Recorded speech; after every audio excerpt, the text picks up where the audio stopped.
प्रणाम दर्शकों। षटतिला एकादशी की कथा हम करने जा रहे हैं। भगवान श्री कृष्ण बोले, हे नृपश्रेष्ठ, माघ मास के कृष्ण पक्ष की एकादशी षटतिला के नाम से प्रसिद्ध है, जो सब पापों का नाश करती है। अब तुम षटतिला का पाप हारिणी कथा महात्म्य सुनो, जिसका वर्णन पुलस्त्य ऋषि ने दालभ्य ऋषि से किया था। एक समय दालभ्य ऋषि ने पुलस्त्य ऋषि से पूछा, ब्राह्मण, मृत्युलोक के मनुष्य ब्रह्म हत्यादि महान पाप करते हैं, पराये धन की चोरी तथा दूसरे की उन्नति को देखकर ईर्ष्या करते हैं, फिर भी वे नरक नहीं पाते। इसका क्या कारण है? वह न जाने कौन सा दान पुण्य करते हैं जिससे उनके पाप नष्ट हो जाते हैं। यह सब कृपा पूर्वक कहिए। तब पुलस्त्य मुनि कहने लगे, हे महाभाग, आपने मुझसे अत्यंत गंभीर प्रश्न पूछा है। इस भेद को ब्रह्मा, विष्णु, रुद्र तथा इंद्र आदि भी नहीं जानते, परंतु मैं आपको यह गुप्त तत्व अवश्य बताऊंगा। माघ मास के लगते ही मनुष्य को स्नान आदि करके शुद्ध रहना चाहिए और इंद्रियों को वश में करके काम, क्रोध, लोभ, मोह, अहंकार, ईर्ष्या और द्वेष आदि का त्याग कर भगवान का स्मरण करना चाहिए। पुष्य नक्षत्र में गोबर, कपास, तिल मिलाकर उनके कंडे बनाने चाहिए। उन कंडों से 108 बार हवन करना चाहिए। फिर माघ में जब आर्द्रा या मूल नक्षत्र आए तो कृष्ण पक्ष की एकादशी तिथि को नियम ग्रहण करें। स्नान आदि नित्य क्रिया से निवृत्त होकर भगवान का पूजन कर और एकादशी का व्रत धारण करके रात्रि जागरण करना चाहिए। उसके दूसरे दिन धूप, दीप, नैवेद्य आदि से शंख, गदा और चक्र धारण करने वाले देव देवेश्वर श्री हरि का पूजन करें तथा खिचड़ी का भोग लगाएं। तत्पश्चात पेठा, बिजौरा और नारियल से भगवान का पूजन कर अर्घ्य, इनके अभाव में सीताफल या सुपारी से अर्घ्य देकर स्तुति करनी चाहिए। भगवान, आप दीनों में शरण देने वाले हैं, इस संसार सागर में डूबे हुओं का उद्धार करने वाले हैं। हे पुंडरीकाक्ष, हे विश्वभावन, हे सुब्रह्मण्य, हे पूर्वज, हे जगतपते, आप लक्ष्मी सहित इस तुच्छ अर्घ्य को ग्रहण करें। इसके पश्चात जल से भरा हुआ कुंभ ब्राह्मण को दान करें तथा ब्राह्मण को श्यामा गाय और तिल पात्र देना भी उत्तम है। तिल स्नान और भोजन दोनों में श्रेष्ठ है। अतः मनुष्य को तिल दान भी करना चाहिए। इस प्रकार जो मनुष्य जितने तिलों का दान करता है उतने ही 1000 वर्ष स्वर्ग में वास करता है।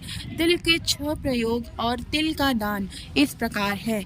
पहला, तिल स्नान। दूसरा, तिल का उबटन। तीसरा, तिल का हवन। चौथा, तिल का तर्पण। पांचवा, तिल का भोजन। छठवां, तिलों का दान। तिल के 6 प्रकार के प्रयोग होने के कारण यह षटतिला एकादशी कहलाती है। इस व्रत के करने से अनेक प्रकार के पाप नष्ट हो जाते हैं। इतना कहकर पुलस्त्य ऋषि बोले कि अब मैं षटतिला एकादशी की कथा तुमसे कहता हूँ। एक समय नारद जी ने भगवान विष्णु से यही प्रश्न किया था। तब भगवान ने कहा, हे नारद, मैं तुमसे आंखों देखी सत्य घटना कहता हूँ, ध्यान पूर्वक सुनो। कथा इस प्रकार है।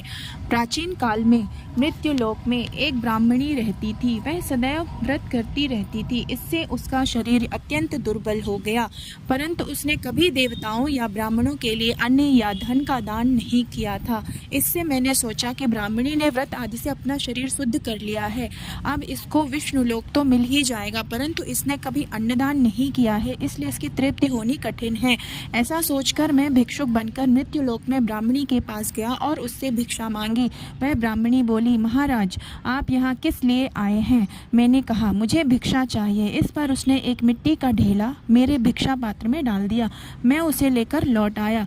कुछ समय पश्चात वह ब्राह्मणी भी शरीर त्याग कर स्वर्ग में आ गई।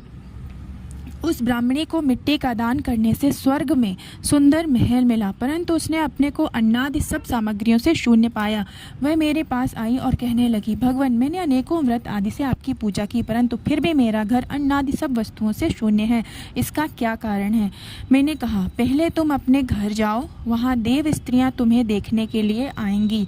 पहले षटतिला एकादशी का पुण्य और विधि सुन लेना, तब द्वार खोलना। मेरे वचन सुनकर वह अपने घर गई। जब देव स्त्रियों ने आकर द्वार खोलने के लिए कहा तो ब्राह्मणी बोली, यदि आप मुझे देखने के लिए आई हैं तो षटतिला एकादशी का महात्म्य कहिए। उनमें से एक देव स्त्री कहने लगी, मैं कहती हूँ। जब ब्राह्मणी ने षटतिला का महात्म्य सुन लिया तब उसने द्वार खोला। देव स्त्रियों ने उसे देखा कि न तो यह गांधर्वी है और न आसुरी है, वरन पहले जैसी मानुषी है। उस ब्राह्मणी ने भी देव स्त्रियों के कथनानुसार षटतिला एकादशी का व्रत किया। इसके प्रभाव से वह सुंदर और रूपवती हो गई तथा उसका घर अन्न आदि समस्त सामग्रियों से युक्त हो गया। अतः मनुष्यों को षटतिला एकादशी का व्रत और तिलादि का दान करना चाहिए। इससे दुर्भाग्य, दरिद्रता तथा अनेक कष्ट दूर होकर व्रत करने वाले को मोक्ष की प्राप्ति होती है। इस दिन मुख्य रूप से तिल पट्टी का सागार लिया जाता है। तिल व खोवा से बनी सामग्री, दूध, फल आदि ले सकते हैं। जय श्री हरि।